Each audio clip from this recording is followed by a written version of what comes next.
यदि विद्या दर्पणायते यदि विद्या दर्पणायते। बोलिए हिंसा परमो धर्म की। देवादिदेव श्री नेमिनाथ भगवान की। आचार्य गुरुदेव श्री विद्यासागर जी महाराज जी की। आचार्य समय सागर जी महाराज जी की।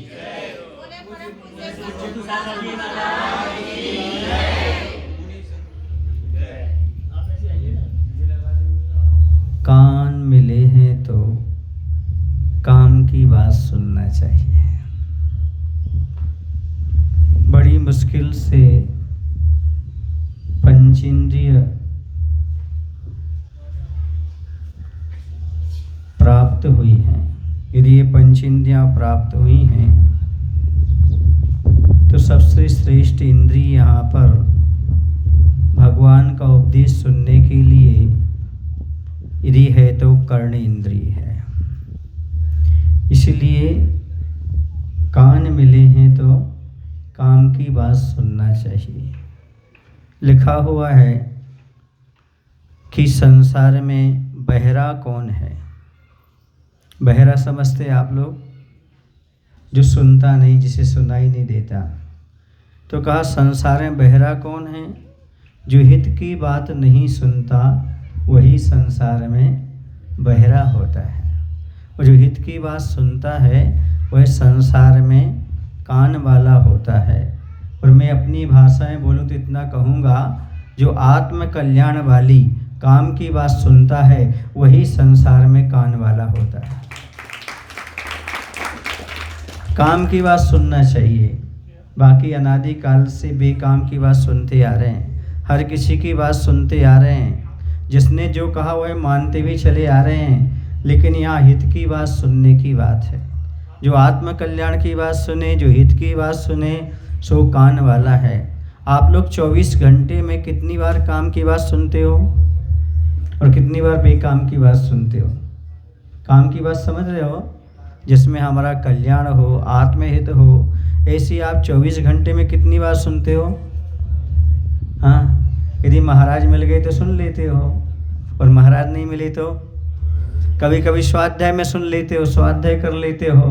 बाकी तो हित की बात सुनने को नहीं मिलती। 24 घंटे जो चलते हैं वो पंचेंद्रिय की विषयों की बातें चलती हैं या घर गृहस्थी की बातें चलती हैं, जिसके माध्यम से जीव के लिए कर्म का बंध होता है। यहाँ पर काम की बात का अर्थ है जिस उपदेश को सुनकर के वैराग्य प्राप्त हो जाए, जिस उपदेश को सुनकर के कर्मों की निर्जरा हो जाए, उसका नाम है काम की बात। उसी का नाम है हित की बात। जिससे कर्म का बंध हो रहा है, ऐसा सुनने से कोई फायदा नहीं। वो तो हम अनादिकाल से सुन रहे हैं और सुनते चले जाएंगे। लेकिन जिससे हमारा आत्महित हो, आत्म कल्याण में हम प्रवृत्त हो जाएं, ऐसी बात सुनने के लिए बहुत कम मिलती है। एक तो सुनाने वाले कम मिलते हैं, सुने आप लोग की नहीं, और सुनने वाले कम मिलते हैं, और गुनने वाले और कम मिलते हैं, और सुन करके सुधारने वाले और कम मिलते हैं, और काम की बात को अमल करने वाले तो बहुत कम मिलते हैं। कम से कम पंचम काल में पुणे नगर में बैठकर आप हित की बात सुन रहे हो, निश्चित आप भव्यात्मा तो होंगे, तभी तो आप हित की बात सुन रहे हो। तो हर किसी को हित की बात सुनने में नहीं आती। सुनने में भी आती तो गुनने में नहीं आती, समझ में नहीं आती। सुन लेता है, इस कान से सुनता और इस कान से निकाल देता है। नड़ी फुंकड़ी सोनाले इकलून टिकलून गेले वाले, समझ गए ना? जो मराठी भाषा वाले होंगे समझ गए होंगे। जिस सुनार होता है, नली फूंकता है तो यहाँ से फूंकता और यहाँ से हवा निकल जाती है। इसी प्रकार से एक कान से आदमी सुनता है और दूसरे कान से निकाल देता है। सुनने का अर्थ यहाँ पर है उसको धारण करना, अपने जीवन में अमल में लाने का प्रयास करना। अच्छा ये बताओ, कितने लोगों ने ये सुना है कि हमें पापों से बचना चाहिए? सबने सुना है। कितने लोगों ने सुना है हमें कसाय से बचना चाहिए? सबने सुना है। तो सुनने का मायना क्या है? इस कान से सुना और इस कान से निकाल देना। नहीं, सुनने का मायना है उसे फॉलो करना, सुनने का अर्थ है सुधरना। सुनने के बाद आता है सुधरना। यदि आपने सही मायने में सुना है तो आपको सुधरने के भाव पैदा हो जाएंगे। यदि आपने अंदर से मन से सुना है तो समझो आप अपने कल्याण के मार्ग पर निश्चित बढ़ जाएंगे। यदि आपने नहीं सुना है और सुनी भी अनसुनी हो जाती है, जैसे अपने घर में चलता रहता ना, सुन करके अनसुनी कर देते हो, ऐसे यहाँ सुन करके भी अनसुनी कर देते हो। एक बार की बात है, एक व्यक्ति था, वह अंधा था, बहरा नहीं था, अंधा था। उसके साथ एक व्यक्ति और मिल गया, दोनों यात्रा कर रहे थे। यात्रा करते करते वह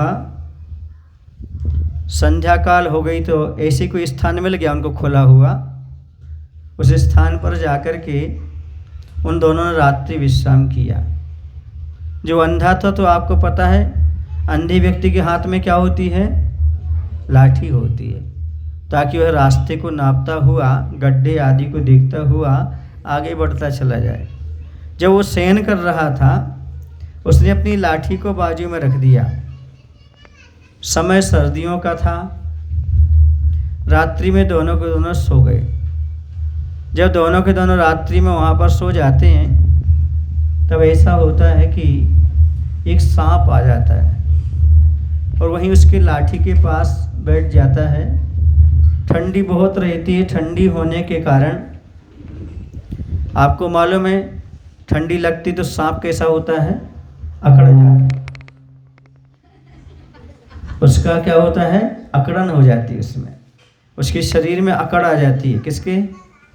सांप के। किसी के भी शरीर में अकड़ आ सकती है ठंडी लगने से, तो सांप के शरीर में भी क्या आ गई? अकड़ आ गई और वह शून्य हो गया बेचारा। वहीं जो लाठी पड़ी थी ना, उसी लाठी के पास पड़ रहा।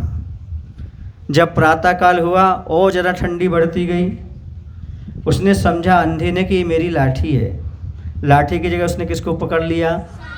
सांप को पकड़ लिया। बच्चों को मालूम है, जब सांप को पकड़ लिया उसने देखा रही हमारी लाठी रात भर में चिकनी क्यों हो गई। और सोचा नहीं मेरी लाठी है, चिकनी हो गई, अच्छा है, और सुंदर हो गई। पर उसे दिखा नहीं, क्योंकि वो कैसा था? अंधा, कि मैं लाठी को छोड़ करके सांप को लेकर के चल रहा हूँ। जैसे वह आगे बढ़ता है तो उसका जो साथी साथ में सो रहा था उसने कहा भाई तुम्हारे हाथ में तो सांप है। उसने कहा हाँ, इतनी देर से हम लिए हैं, उसने एक्शन क्यों नहीं किया सांप ने? तो झूठ बोल रहे हो। और उसे ऐसा लगा जैसे ईर्ष्या के कारण, जलन के कारण क्या करना चाहता है? हमारी लाठी को छुड़ाना चाहता है। हमारी बड़ी कीमती लाठी है, वर्षों से हम लेकर के चल रहे हैं, उसने नहीं छोड़ा, नहीं माना। जैसे आप लोगों को गुरु बताते ना, आपने घर बसाया है, ये आपको दुख का कारण है, आपने धन दौलत इकट्ठी की, दुख का कारण है, और आप लोग सुनते हो क्या? नहीं सुन। इसी तो कह रहा, सुना करो काम की बात। हाँ, उस व्यक्ति ने भी एक भी बात नहीं मानी उसकी साथी की। महाराज आपको ईर्ष्यावश तो नहीं कहते हैं, पर आप लोग उनकी बात को ध्यान नहीं देते। जैसे उस व्यक्ति ने उस व्यक्ति की बात को ध्यान नहीं दिया। और जैसे सूर्योदय हुआ और जैसी गर्मी आई तो सांप में थोड़ी सी शरीर में क्या आई? जान में जान आ गई उसकी। और वो थोड़ा सा क्या करने लगा? हिलने डुलने लगा। उसे अब लगा कि भाई ये तो सांप तो नहीं है। वो ऐसा सोच ही रहा था कि सांप ने अपना फन उसको मार दिया। फिर क्या हुआ होगा? मर गया होगा। बच्चों ने समझ लिया सांप काटेगा तो क्या होगा। हाँ, वह तड़फने लगा, मरणासन्न हो गया।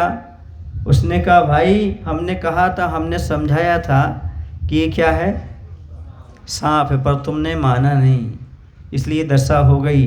अब पछताए होत का जब चिड़िया चुग गई खेत। गुरु पाए किया नहीं आत्महित हित। गुरु को प्राप्त करने के बाद, उनकी हित की बात सुनने के बाद यदि आत्म कल्याण नहीं करते हैं तो फिर बाद में पछतावा ही हाथ लगता है। जैसे उस वृद्ध व्यक्ति के हाथ में पछतावा ही लगा और अपने जीवन को भी समाप्त कर गया। इसलिए मैं आपसे कहना चाहता हूँ, यदि आपके लिए गुरु का सानिध्य मिलता है, जिनवाणी सुनाने वाले का सानिध्य मिलता है तो लेट नहीं होना चाहिए, समय से आकर के जिनवाणी का पान करना चाहिए ताकि आपको कुछ ना कुछ प्राप्त हो सके।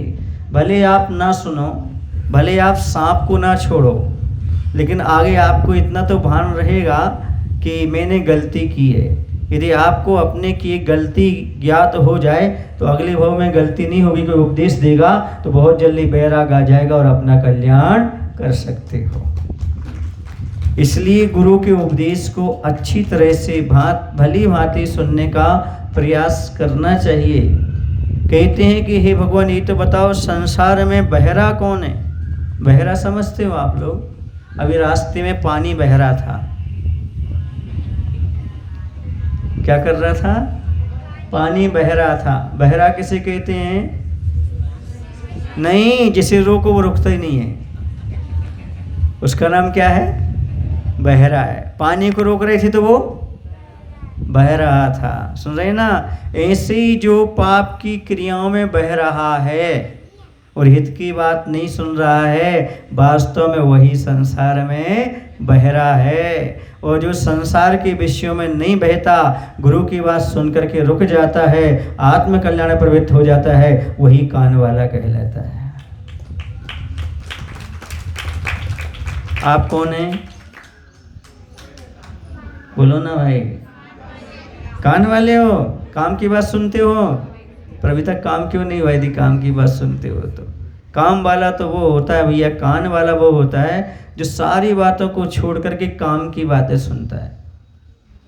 आप कौन सी बातें सुनते? काम की बात छोड़ करके सारी बात सुनते हो। आप 24 घंटे सुनते रहते हो। सुनते कि नहीं सुनते? बोलो। सुबह से शाम तक किसकी बातें सुनते हो? रविवार और शनिवार किसकी बातें सुनने पड़ती हैं रोज? बोलो। जिस दिन ऑफिस नहीं होता उस दिन क्या होता है? काम की बातें सुनते कि बेकाम की बातें सुनते हो? पूरे 5-6 दिन की भड़ास सुनने को मिलती कि नहीं मिलती है? 5-6 दिन की बातें पूरी की पूरी सुनने मिलती हैं? बोलो भाई। मिलती। वो काम की रहती कि बेकाम की रहती है? बेकाम की। यदि आत्म कल्याण के बारे में सोचा जाए तो वो सारी बातें निराधार होती हैं, क्योंकि वह कर्म बंध का ही कारण हुआ करती हैं। मुख्य बातें वो होती हैं जो हमारे लिए कल्याणकारी होती हैं। आप लोगों ने कभी सुना होगा, नहीं सुना हो तो पहली बार सुन लेना, और सुना हो तो अब बार बार सुन लेना, क्या बात होती है। एक चोर था। कौन था? चोर था। उसका बेटा भी था। उस चोर को ये पता था कि जैनों की बातें नहीं सुनना चाहिए, क्योंकि जैनों की बातें सुनने से चोरी छूट जाती। सुन रहे आप लोग कि नहीं? और उसका मुख्य क्या काम था? चोरी करना। उसने अपने बच्चे से कह रखा था, जब जैन मंदिर के सामने से निकलो और वहाँ पर उपदेश चल रहा हो तो अपने कानों में अंगुली डाल करके निकलना, कहीं वह जिनेंद्र भगवान के वचन तुम्हारे कानों में ना पड़ जाएं। वो अंधे नहीं थे, वो बहरे नहीं थे, जानबूझ करके बहरे बनना चाह रहे थे। आप लोग बहरे हो कि कान वाले हो?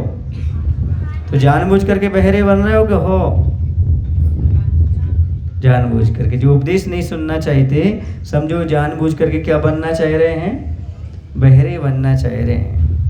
वह अपने बेटे को समझा करके रखता था कि बेटे कभी जैनों के वचन नहीं सुनना। हमेशा वह उसका बेटा जब मंदिर के सामने से निकलता था तो अपने कानों में अंगुली डाल करके चलता था। कभी भी वह जैन के वचन नहीं सुनता था। उसके लिए क्या था, जब वह चोरी करके लौटता था तो उससे भी सात्विक व्यक्ति था। वह क्या करता था, रास्ते में एक पेड़ पर बैठ जाता था, मुकुट वगैरह लगा करके और हाथ में हथियार लेकर के, और जैसे ही वह यहाँ से निकलता था, चोर का बेटा माल लेकर के ऊपर से कूद पड़ता था और कहता था मैं देव हूँ। क्या कहता था? मैं देव हूँ, जल्दी आधा आधा कर लो, वरना मैं सारे नगर को बता दूंगा कि तुमने चोरी कहाँ पर की है। वह बेचारा डर जाता था चोर, और आधा आधा सामान, आधा उसको दे देता, आधा रख देता। वो अच्छा था, उसे कहीं मेहनत नहीं करना, कहीं पकड़े नहीं जाना, अपने एक पेड़ पर इंतजार करना है, जैसे चोर का बेटा आएगा नीचे कूदना है और आधा माल लेकर के चले जाना है। ऐसा उसका रोज का क्रम था। लेकिन क्या हुआ, एक दिन वह रात्रि का ही वक्त था, चोरी करने के लिए जा रहा था और लगभग 9 बजे का समय होगा। उस समय जैन के मंदिर में स्वाध्याय चल रहा था। जब स्वाध्याय चल रहा था तो उसमें प्रकरण चल रहा था देवगति का, और देवगति में ये बताया जा रहा था कि देवताओं का स्वरूप कैसा होता है। तो उसमें सारी बातें कही जा रही थी कि देवताओं का स्वरूप जो होता है उसका शरीर वैकृक शरीर होता है, सप्त धातुओं से रहित होता है। नख और केश यानी बाल और नाखून देवताओं के शरीर में नहीं हुआ करते। जो आप लोग देखते हो ना देवताओं के शरीर में नख और केश हैं, वो सब विक्रिया से होते हैं। मूल शरीर में उनके नख और केश नहीं होते। फिर नख और केश के बिना कैसे रहते होंगे देवता? जैसे प्रतिमा में बाल होते क्या? निशान भर रहते हैं, क्या रहते हैं? और नाखून के भी ऐसे उनके पास रहते हैं, सर्वांग सुंदर लगते हैं वो। ये प्रकरण चलते चलते एक बात और उसमें निकली। जैसे ही वह वहाँ से निकला वैसी निकल रही थी बात, क्या कि देवताओं के शरीर की परछाई नहीं पड़ती, देवताओं के शरीर की परछाई नहीं पड़ती। ऐसे ही जैसे बोलने में आया, वो कान में अगली डालकर निकल रहा था, उसको पैर में पत्थर की ठोकर लग गई। जैसे ठोकर लगी और अगली बाहर आ गई, तभी तक क्या सुनने में आ गया उसके कान में? देवताओं के शरीर की छाया नहीं पड़ती। बस वह आगे बढ़ गया इसी बात को। पिताजी ने कहा था जैनियों के वचन झूठे नहीं होते, कभी उनके प्रवचन नहीं सुनना। मंदिर के सामने से निकलना तो क्या कर लेना, हाँ। लेकिन आज नई बात सुनने को मिल गई। कौन सी बात? देवताओं के शरीर की परछाई नहीं पड़ती, छाया नहीं पड़ती। देखो आज मैं चोरी करके माल लेकर जाऊंगा और वो कूदेगा, कौन? जो अपने आप को जो देव बता रहा है। अब देखूंगा उसके शरीर की परछाई पड़ती है कि नहीं पड़ती, समझ गए? और बस उसने देखा वो चला आ रहा था, वो आ रहा, वो आ रहा, वो आ रहा, है ना। और ऊपर से क्या किया, वो कूदा, ऐसे कूदा तो उसने देखा इसके शरीर की तो मतलब ये देव तो नहीं हो सकता, क्योंकि जिनेंद्र भगवान के वचन कभी झूठे नहीं होते। एक चोर भी जानता है जिनेंद्र भगवान के वचन कभी झूठे नहीं होते। एक अंजन चोर था जिसने श्रद्धा रखी और जिनेंद्र भगवान के वचन झूठे नहीं होते, और नमोकार मंत्र पढ़ते हुए उसने लड़ को काटा और उसे आकाशगामिनी विद्या सिद्ध हो गई। समझे? सुनने का मायना समझते हो आप? सुनने का मायना ये है कि उसको अमल में लाना। अंजन चोर ने अमल में लाया तो उसका कल्याण हो गया, चोर का भी कल्याण हो गया। अब जब इसने देखा कि इसके शरीर की छाया पड़ रही है तो उसने उसकी गर्दन पकड़ ली और बोले तुम देवता तो नहीं हो सकते, बताओ तुम हो कौन? इतने दिन से तो हमें ठग रहे हो और हमारा आधा आधा माल लेकर के जा रहे हो, तुम बताओ कौन हो? उसने अपने पिताजी को बताया, उसको पकड़ा, पकड़ने के बाद उसके सारा का सारा माल वापस ले लिया। मायना क्या हुआ? एक जिनवाणी का वचन सुनने से जब चोर की खोई हुई संपत्ति लौट सकती है तो आपकी आत्म संपदा प्राप्त क्यों नहीं हो सकती?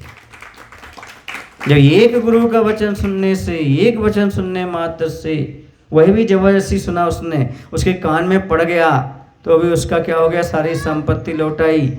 उसने पिता से कहा, पिता आप तो कह रहे थे जैनियों के वचन नहीं सुनना, पर आज मैंने सुना तो मुझे लगा कि हमें अब जैनियों के वचन सुनना ही नहीं चाहिए, पालन करना चाहिए।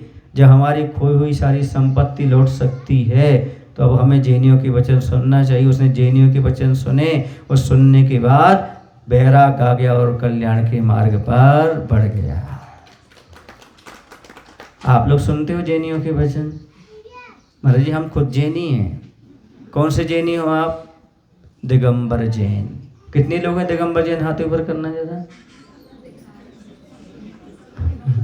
दिगंबर तो हम हैं भैया। तुम कौन से जैन हो? आप महाराज के नाम पर हो, अपने पर नहीं हो। यदि आप दिगंबर जैन लिख रहे हो तो दिगंबर शादियों की महिमा भी समझना चाहिए।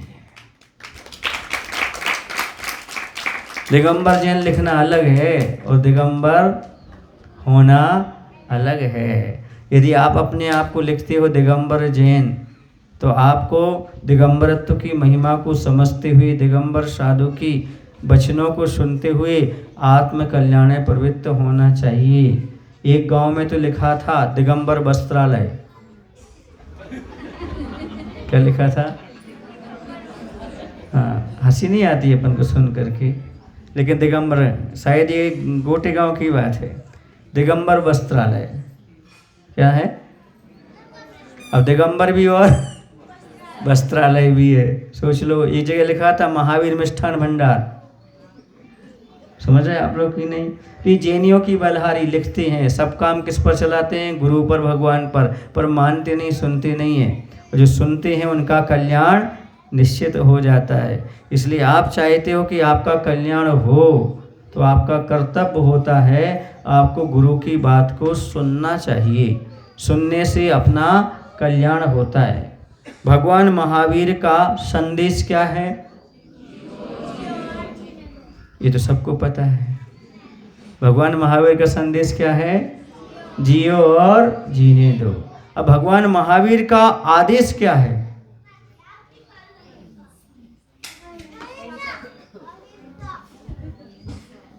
भगवान महावीर का आदेश है 5 पापों का त्याग करके आत्म कल्याण करो। इस पर ताली किसी ने नहीं बजाई, किसी को त्याग ही नहीं करना। पहला उपदेश कैसा है? उनका आदेश क्या है? 5 पापों का त्याग करो। और उनका उपदेश क्या है? भगवान महावीर का उपदेश है आत्म कल्याण करते हुए पर को भी आत्म कल्याण की प्रेरणा दीजिएगा। आप फिर से बोलो, भगवान महावीर का संदेश क्या है? जियो और। भगवान महावीर का आदेश क्या है? 5 पापों का त्याग करो। भगवान महावीर का उपदेश क्या है? आत्म कल्याण करते हुए पल कल्याण में लगो। आप भगवान के उपदेश को सुन रहे हो क्या? आत्म कल्याण में लगे हो? दूसरे को लगाने की बात कर रहे हो?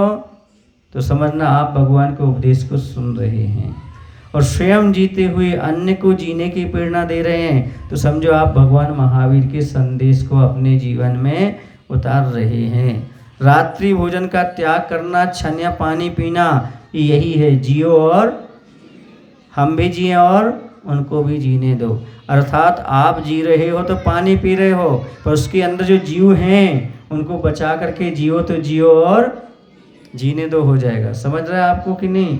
ये उपदेश, आदेश और संदेश तीनों जिसके जीवन में घटित होते हैं वो आत्म कल्याण की ओर बढ़ जाता है। आचार्यों ने कहा तो है उपदेश देना चाहिए, पर किन को उपदेश देना चाहिए? जो अपने जीवन में थोड़ा उपदेश को स्वीकार कर सके, उसे उपदेश देना चाहिए। बरोपलिप्स, जिसकी बड़ी आशा हो, कुछ प्राप्त करने की आशा हो, लिप्स से आशावान लिखा। भव्य जीव कौन? जो आशावान हो, जिसकी जिज्ञासा हो, जिसके अंदर भाव हो कि हमें जैसे मिले वैसे गुरु के वचन सुनने के लिए प्राप्त हो जाना चाहिए। जब हम ब्रह्मचारी अवस्था में थे तो इंदौर आश्रम में तुकोगंज में कभी कभी स्वाध्याय में जाते थे। वहाँ पर पंडित जी थे, उनकी अभी संलिखना हुई, रतनलाल जी पंडित जी, इंद्र भवन में। तो उनके स्वाध्याय में बैठा करते थे।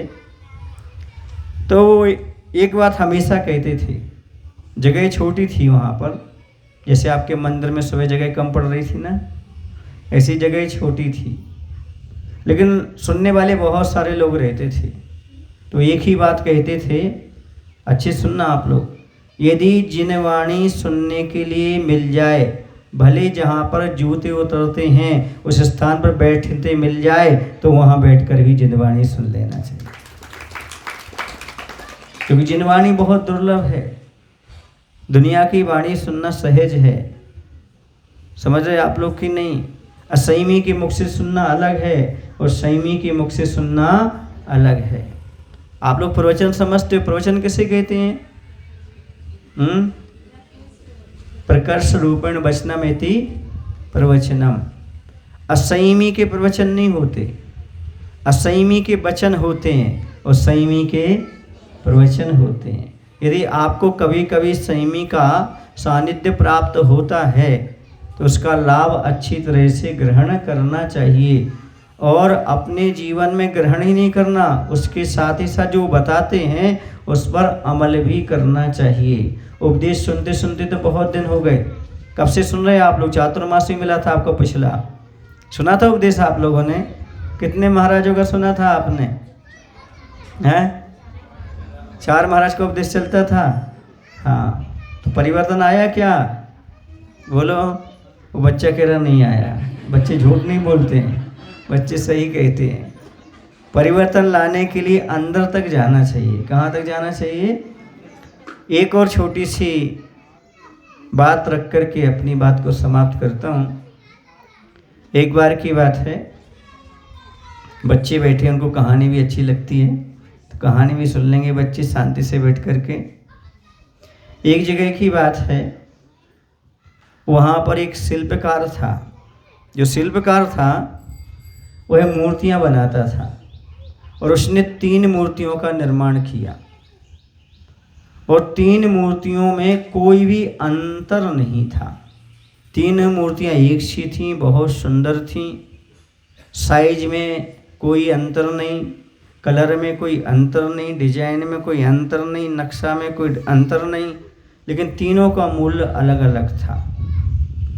एक मूर्ति का मूल्य 500 रुपये था, एक का 5000 था और एक का 25,000 था। और उसने इतना तक कहा, यदि ये 2 मूर्तियाँ आप ले लेते हो तो ये तीसरी मूर्ति तो हम फ्री में दे देंगे। समझ गए? लोग बड़ा आश्चर्य करते थे कि मूर्तियाँ एक सी हैं, सब कुछ अच्छा है, लेकिन इतना अंतर क्यों? इसके मूल्य में इतना अंतर क्यों? उससे पूछा कि भाई आपने मूर्तियाँ बनाई हैं और आपने ही बनाई हैं और मेहनत तो आपको एक सी लगी होगी, लेकिन मैं पूछना चाहता हूँ कि ना आपने इनका मूल्य अलग अलग क्यों रखा? तो उसने क्या किया मालूम आपको? उसने एक धागा बुलवाया। धागा समझते हैं आप? हाँ, धागा बोलो, सूत बुलवाया उसने। और क्या किया? सबसे पहले उसने एक मूर्ति के कान में डाला, यहाँ से डाला, और आपको मालूम है? अरे वाह, अपनी बात सबको मालूम रही थी, क्यों नहीं रही? यहाँ से धागा डाला और कहाँ से निकाला? यहाँ से निकाल दिया। ठीक है भाई। अब दूसरी मूर्ति की क्या विशेषता है? तो दूसरी मूर्ति में उसने क्या किया? धागा डाला, यहाँ से डाला और मुख से निकला। कहाँ से निकला? मुख से निकला। एक का कहाँ से निकला था और दूसरे का मुख से। और तीसरी मूर्ति में धागा डाला, आज तक नहीं निकला। पूछो क्यों? क्योंकि वो हृदय तक चली गई। ऐसी आप भी 3 प्रकार की मूर्ति में से कौन से हैं आप देख लेना। महाराज ने जिनवाणी का सूत्र डाला, यहाँ से डाला और यहाँ से निकाल दिया तो पहली मूर्ति हो। यहाँ से सुना और मुख से दूसरे को सुना दिया, निकाल दिया तो दूसरे प्रकार की हो। और यहाँ से सुना, अंदर धारण करके आत्म कल्याण कर लिया, तीसरी प्रकार की मूर्ति। मूल्य किसका था? 500 रुपये मूल्य किसका था? जो यहाँ से डाला और यहाँ से निकाल दिया। और दूसरी महंगी थी 5000, उसका कहाँ से था? यहाँ से निकल जाना। तीसरे का क्यों?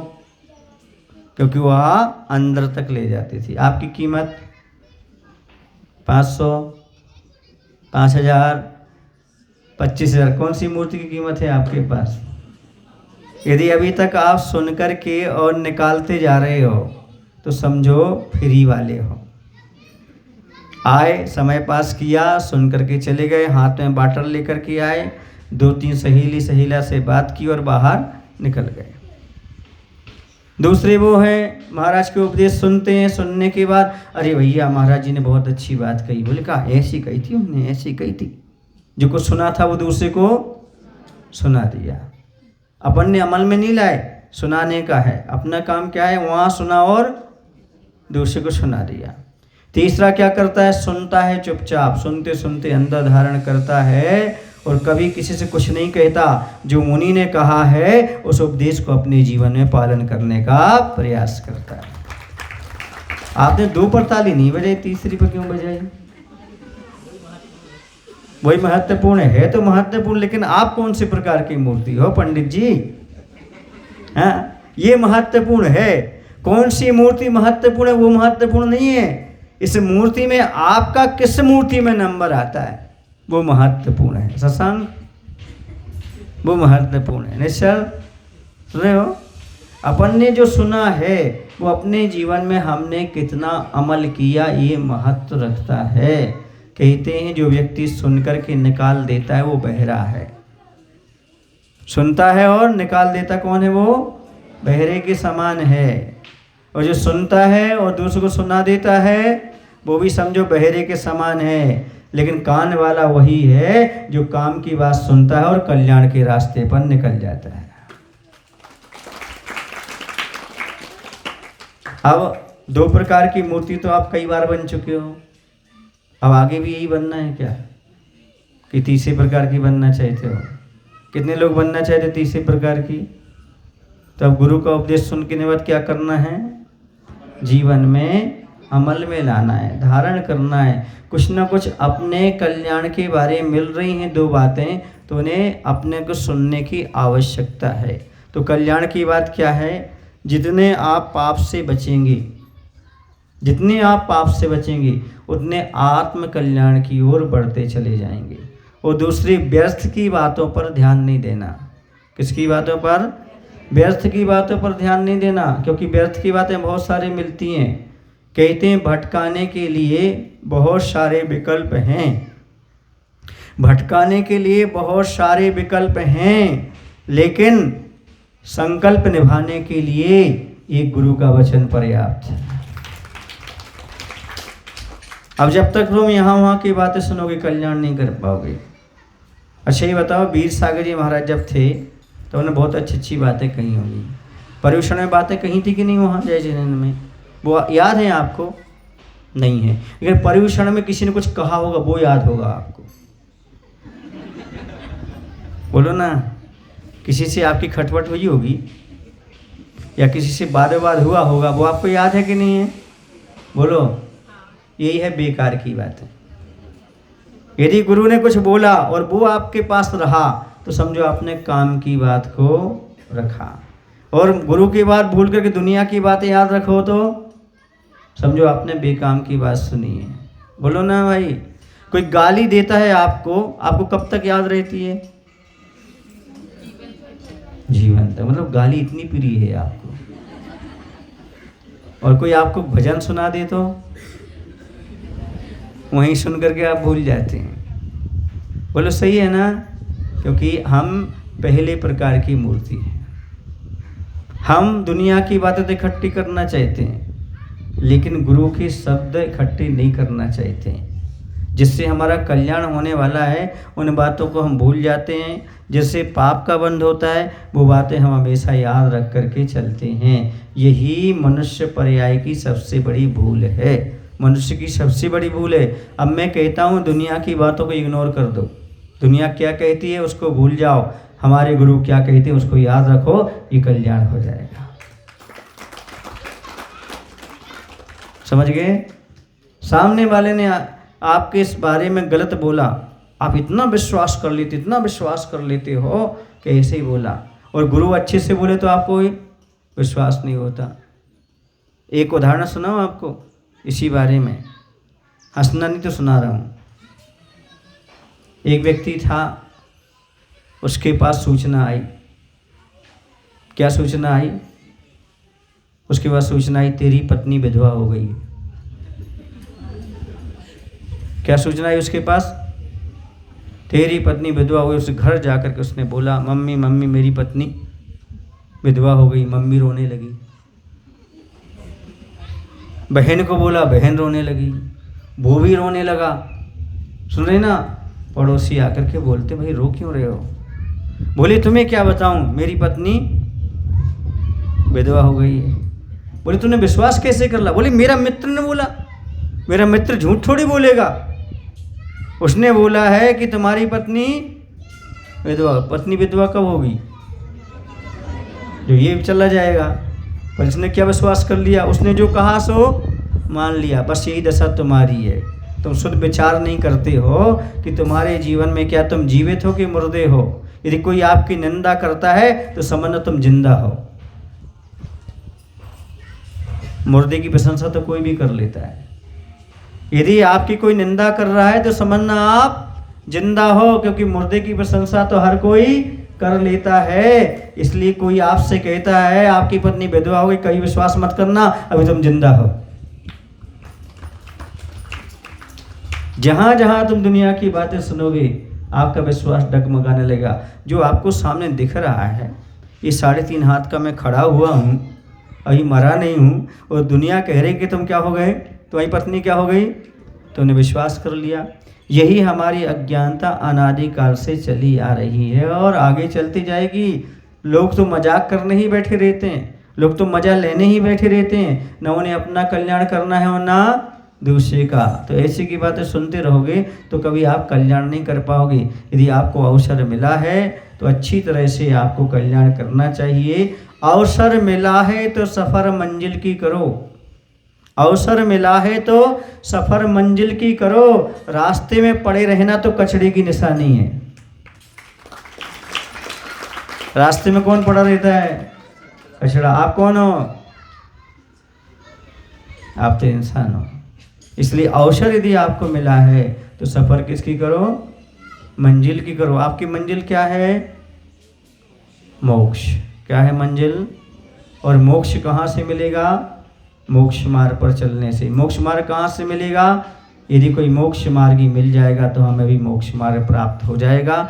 इस बात को अच्छी तरह से ध्यान रखते हुए, अपने कानों को खोलते हुए, जब तक हम आपके यहाँ हैं, जब तक आप 23 घंटे दुकान खोलना, ऑफिस खोलना, लेकिन 1 घंटे कान खोलना, ताकि तुम्हारे कान में कुछ प्रवेश कर सके और काम की बात जीवन में अमल में आ सके। दुकान खोलने को, तुम्हारी दुकान तो होगी नहीं, यहाँ पर क्या है? ऑफिस हुई दुकान समझ लो, तो खोलने की कोई बात नहीं, लेकिन आप 1 घंटे कम से कम अपने कान खोल करके रखो और काम की बात सुनो।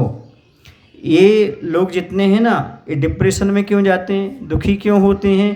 क्योंकि यहाँ वहाँ की बातें स्टोर करके रख लेते हैं। उन्होंने ऐसा कहा, उन्होंने ऐसा कहा, उन्होंने ऐसा कहा। जब तक आप यहाँ वहाँ की बातें सुनते रहोगे ना और स्वयं निर्णय लेने की आपके पास क्षमता नहीं होगी, तब तक वो तनाव में ही जीते रहोगे, दुखी ही बने रहोगे। कभी आपके लिए सही तत्व प्राप्त नहीं होगा। यदि आप चाहते हैं आपको सही तत्व प्राप्त हो तो आपका कर्तव्य होता है यहाँ वहाँ की बातें छोड़ करके आत्मकल्याण में प्रवृत्त हो जाना चाहिए। हम एक नगर में थे, वहाँ पर एक साविका हमारे पास आई और बोली, महाराज जी हम पूजन करते हैं, माला फेरते हैं, लेकिन हमारे पास स्वाध्याय को समय नहीं मिलता, आप कुछ उपाय बताओ। हमने कहा हम स्वाध्याय का कोई उपाय नहीं बताते, पर इतना अवश्य बताते हैं, जब आप मंदिर आओ और जब तक मंदिर से बाहर ना निकल जाओ तब तक के लिए मौन ले लो। क्या धारण कर लो? हाँ, जब आप मंदिर से दूर पहुंच जाओ तब मौन खोलना। वो 8-10 दिन बाद आए, बोले महाराज जी हमें स्वाध्याय को आधा घंटा मिलने लगा। बोले क्यों? बोले उतने समय हम सहेली की बातों में लगे रहते थे तो समय नहीं मिलता था। ताली अच्छे से बजाना है तो। मायने समझी आप? क्या समझी? व्यर्थ की बातों में जो समय तुम गंवा रहे हो उसको बचाओगे तो आपके लिए परमार्थ की बात सुनने का, अमल करने का अवसर मिलेगा। यहाँ वहाँ की बातें नहीं करना। कुछ लोग ऐसे होते जिनवाणी स्थिति में आते हैं प्रवचन सुनने। कब आते हैं? जब प्रवचन पूरे हो जाते हैं, देखना अभी आएंगे जिनवाणी स्तुति में, 1-2 तो मिल ही जाएंगे अपन को, जिनवाणी स्तुति करके चले जाएंगे। और व्यर्थ की बातें मिल जाएं तो बोलो भाई, मान लो स्वाध्याय चल रहा हो तो आपको क्या आएगी, शाम को रात में 9 बजे नींद आने लगेगी। और जैसे ही मंदिर के बाहर निकले किसी न किसी की बुराई शुरू कर दी तो कब 10 बज जाएंगे, कब 11 बज जाएंगे, मालूम नहीं पड़ता। यानी आपको व्यर्थ की बातों में इतना इंटरेस्ट है जितना आपको जिनवाणी सुनने में नहीं है। इसी को आचार्य कहते हैं ये बहरापन है। कौन सापन? काम की बात तो सुने नहीं, यहाँ वहाँ की बातों में बहुत बड़ी बात है। चलो अब मैं किसी से यहाँ बोल रहा हूँ, यहाँ खड़े हो जाओ, थोड़ा सा किसी की प्रशंसा करके दिखाना, आचार्य के बारे में बोल के दिखाना। नहीं महाराज जी कल बोलूँगा। बोले क्यों? मुझे तैयारी करना पड़ेगी, क्योंकि 10 मिनट बोलना सरल थोड़ी है। और यदि मैं बोलूँ किसी की बुराई करना तो तैयारी करना पड़ती क्या? बोलो ना भाई, क्योंकि हमारी मेंटलिटी ऐसी है, हमारी सोच ही ऐसी है। हम नकारात्मक चीज़ को बहुत जल्दी स्वीकार कर लेते हैं, सकारात्मकता की ओर नहीं बढ़ पाते। इसलिए आज तक संसार की नकारात्मकता भरी है। अब थोड़ी सी मोक्ष मार्ग की सकारात्मकता लाओ, ताकि गुरु की वचन सुन करके आत्म कल्याण में प्रवृत्त हो सको। हमारा समय हो चुका 4:30। बड़े महावीर भगवान की, आचार्य गुरुदेव श्री विद्यासागर जी महाराज जी की जय। हे प्रभु, हम सभी को इतनी शक्ति, इतनी बुद्धि देने की कृपा करो, ताकि हम सभी लोग कान मिले हैं तो काम की बात सुन सकें, यहाँ वहाँ की बातों में समय व्यर्थ न गवाएं। नमो श्री भगवान, नमो श्री भगवान। क्या